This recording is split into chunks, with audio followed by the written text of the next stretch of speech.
Hello বন্ধুরা, আজকে আমি মেকআপ লুকটা করব একটা গরম সিজনের ওয়েডিং গেস মেকআপ লুক। ফার্স্টে আমি মুখে টোনার অ্যাপ্লাই করে ময়শ্চারাইজার অ্যাপ্লাই করে নিলাম, তারপর প্রাইমার ইউজ করে নিলাম হলো ফিটমি ফাউন্ডেশন। আস্তে আস্তে পুরো ফিটমি ফাউন্ডেশনটা আমি ফুল ফেসে ব্লেন্ড করে নিলাম। ব্লেন্ড করে নেওয়ার পর কোনো রকম কনসিলার আর অ্যাপ্লাই করলাম না, ফিটমি ফাউন্ডেশনটাই কিন্তু আমি কনসিলার হিসেবে অ্যাপ্লাই করে নিলাম। তোমরা আমার মতন কিন্তু ফাউন্ডেশন কনসিলার মতন অ্যাপ্লাই করতে পারো।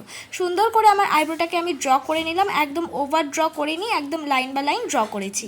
মেকআপটাকে এবার সেট করে নিচ্ছি। মেকআপটাকে সেট করে নেওয়ার জন্য একটা ল্যাকমির ফেস পাউডার ইউজ করলাম, দেন মুখটাকে করে নিলাম সুন্দর করে কন্ট্রোর করে নেওয়ার পর দুপাশেই লাগিয়ে নিলাম হলো ব্লাশ।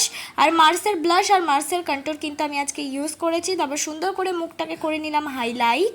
খুব সুন্দর লাগছিল আজকের এই মেকআপটা। তারপর একটা রেড রঙের আই শ্যাডো চোখের কোনা দিয়ে ভালো করে ব্লেন্ড করতে করতে সামনের দিকে এনে সুন্দর করে অ্যাপ্লাই করে নিলাম হলো একটা গোল্ডেন শিমারি কালার। তারপর সুন্দর করে ল্যাকমি আইলাইনার আমি ইউজ করে নিলাম।